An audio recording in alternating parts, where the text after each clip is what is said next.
Right, let's try this. Alright. Hello everyone, welcome back to my channel. You are at Mrs. Y is Fly. My name is Ashley, aka Mrs. Y, and welcome back to my channel for all of those of you who are returning.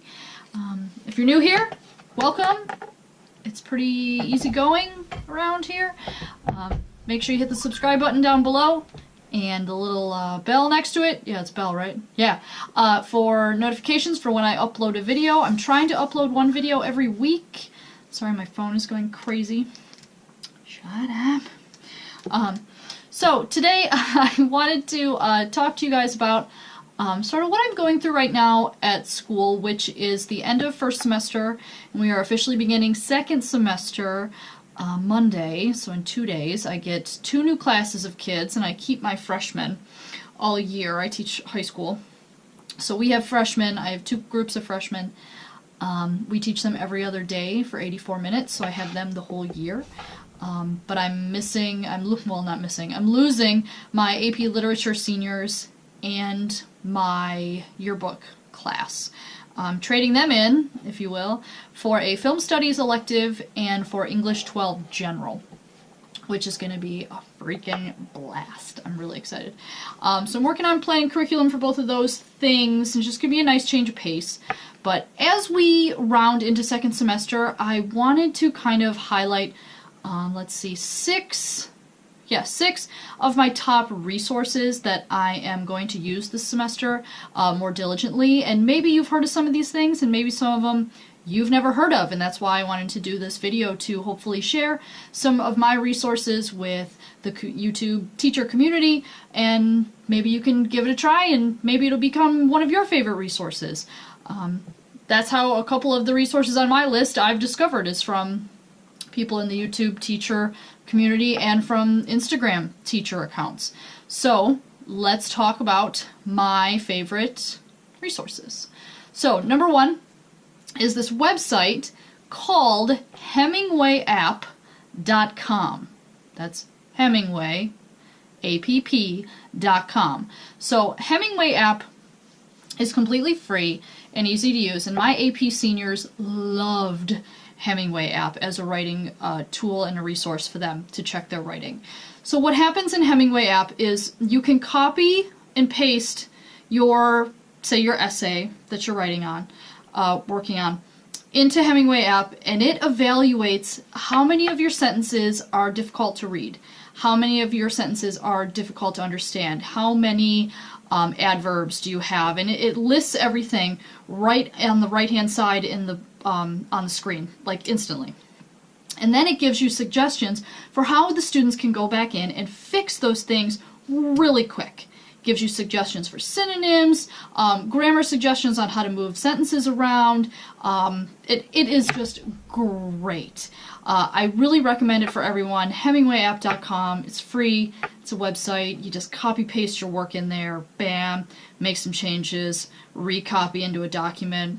Good to go. Now, I'm not saying it's perfect, and nothing clearly is, but it's a great start in the right direction, and I think it was something new and easy to use that my seniors really, really liked. So give it a try. Let me know how it goes. Okay. My second thing that my seniors also really enjoyed, I haven't used it with my freshmen yet, but I think I'm going to for Mockingbird when I start that next month. But it's this website, and it's an app called Padlet. Padlet. Padlet I use as like an online discussion board. So what I have kids do is they can go on and they post discussion questions. They have to post, I think I said 2 or 3, and then they had to respond to other people's response questions. Really visually entertaining to look at and engaging. Really easy to use, free to sign up for. So give Padlet a try. I know other teachers have used it in the past for, like, I I don't want to say collage boards, but it's kind of like that, where you could make like a collage about like maybe like a character analysis or a theme board maybe, or you could use it to analyze God only knows what, because you can drop pictures, video, and make drawings. Like, it's really, really cool. The possibilities are great for it, but like I said, I've only used it as a discussion board, so I want to try to see what else it can do and get like my full bang for my buck, my free buck, out of Padlet. But do give that a try too. So Padlet.com, I think you can sign up for, and it's free. And then I have the app too on my phone, so I can go through and check everybody when they post and whatnot, which is neat. So moving on to I combined these into two because I think these are pretty well known. Is number 3 is TPT, Teachers Pay Teachers, and Pinterest. So most teachers in the English-speaking world, I hope anyway, know about both of these things. Now, I love TPT. I'm going to work on becoming a seller. I think this summer is going to be one of my goals, to set that up, to get some of my cooler units and performance-based assessments out there. However, you do have to be careful about what you buy on TPT and how much you're going to rely on that information. I think a lot of teachers are anti-TPT because it's really worksheety. Unless you're a worksheety teacher, which I am not. I'm a discussion, get up and move around kind of teacher. You just have to vet what you're going to buy, really, off TPT. I've bought plenty of awesome things, and even if it is like kind of worksheety, I just use the questions in a different way. But it is nice to have something set and ready to go. I would like, for all of you who do sell TPT products out there, I don't need it to be pretty. I don't need it to be answer these 20 questions about chapter 5. Like, that's not what I need. I want a pacing guide and an end project or product that they would have, students would have to do something with the knowledge they gain along the way. That I would pay for. If you just gave me a calendar for, say, To Kill a Mockingbird, and an end project or product that they would have to use all of the knowledge they learned in that calendar, great. I can break the knowledge down. Not a problem. But it's the pacing guide that sometimes I have to be like, wait, okay. And then because I have my freshmen every other day for 84 minutes, momentum becomes an issue. And I'm not the only freshman teacher at my school that has expressed this feeling. So pacing is really, really important. I would spend money on that because that's a pain in the face to make. And I think we all know that. Okay. Pinterest, again, I love. Love, love, love. I have so many boards. Hi. Don't know what happened there. My GoPro just likes to stop recording. I don't know. But anyway, talking about Pinterest. Pinterest, I have so many boards saved for my classroom and activities and Google Drive, resources, and all this stuff. But it gets a little overwhelming, and it sort of takes over your life. And I think that happens most in the summer for teachers. So I have to walk away from it a lot and frequently and stay away for a while. Because I become obsessed with being like the perfect teacher, right? And having the perfect room and the flexible seating and all the beautiful labels and whatever. And like, I try really hard in my room, and I do like my classroom, but it has a long way to go, but it has to be in incremental steps. I think I become obsessed with these unreal expectations. Y'all know what I'm saying? That I just can't. Oh, I just can't. Would I love to have everything on there? Well, yeah, but I can't. So we gotta keep it realistic. But Pinterest, love it. Definitely a great place for some ideas. Screenshot a lot of stuff. Do it yourself. Piece of cake. Number 4, everyone should know about this website again. But if you don't, and I know a couple of teachers at my school didn't know about it, which I was kind of surprised, is newsela.com. Somebody at my school said it Newsela, and I was like, what the crap is that? And they were like, and then they typed it in, and I was like, oh, Newsela. Newsela. Anyway, so Newsela obviously is a great place for nonfiction articles. I get a lot of my articles of the week there for my freshman class. And I love that you can level them by Lexile for my kids that are on like IEPs or their reading level is just lower, but they're still talking about the same topic and dealing kind of with the same articles, just the wording is different. Love, love, love, love. Again, I don't use it to its full potential. I know you can assign quizzes and writing prompts on there and you can create a class and ain't nobody got time for that. I got enough things to do on my plate with freshmen that they don't need another account and everything. No, I just change Lexile, print them out, or send them the link and have them write a response at the end of the week. Easy. But yeah, Newsela is a great one for articles. Articles about all kinds of stuff. So check that out. Number 5 is YouTube/Instagram teacher community. If you are not already part of this, which I'm assuming most of you are because that seems to be where I get a lot of my subscribers and my views from, you have to get in on this game. I know it's weird, and I know you're like, well, yeah, but my Instagram is like my own, and I don't, you know. Make another account, get in with these teachers on Instagram. They have some of the best ideas for stuff and things that they sell on TBT that don't suck, or that aren't worksheety, I should say. It's unreal. Unfreaking real. I can't even explain to you how many times I've been inspired and motivated and I've changed how I'm going to do things because I've seen or read or watched someone say something differently in one of these communities, and it has totally changed how I look at teaching and how I think about myself as a collaborative teacher.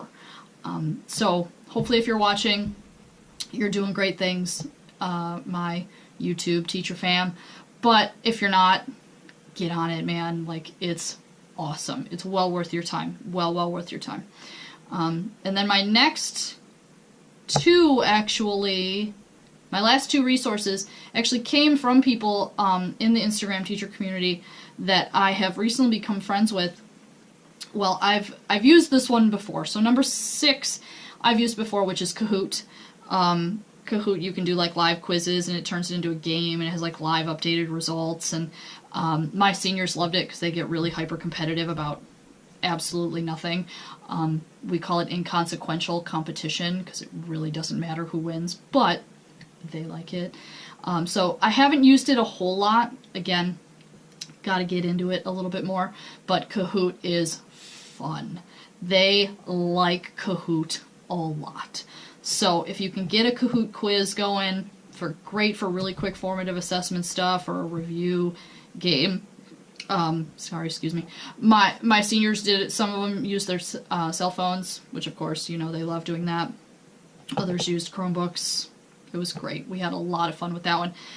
But then one I just learned about actually today from an Instagram teacher that I just became friends with, Innovative ELA.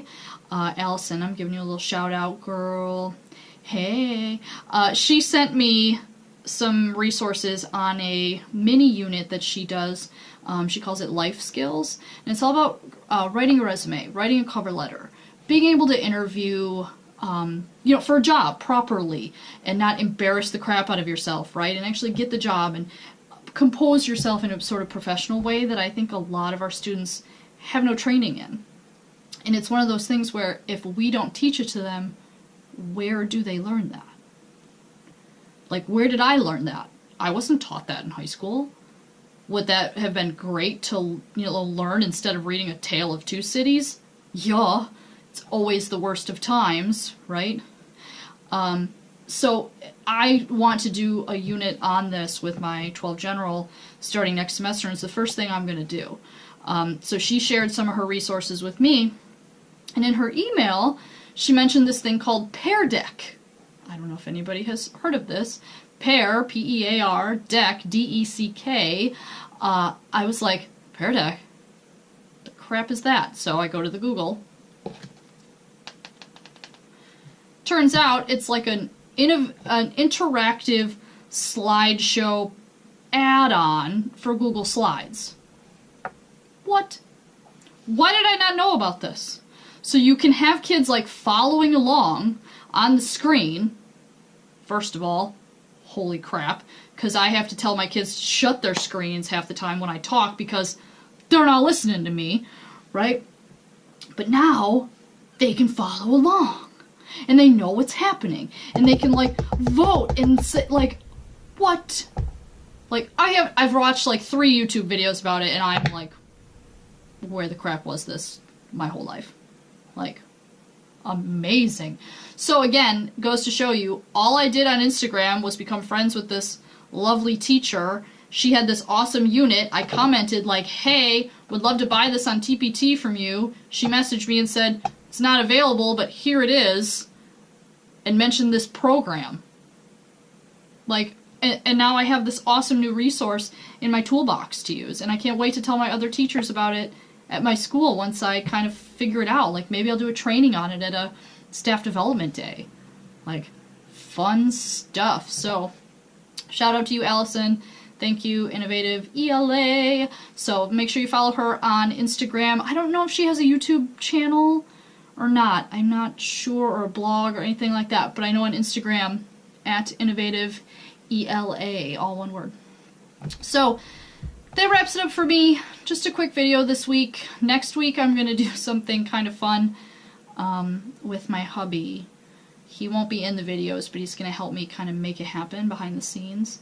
So you'll see that. Sorry, my cat just came upstairs. I don't know what he wants. He's lingering.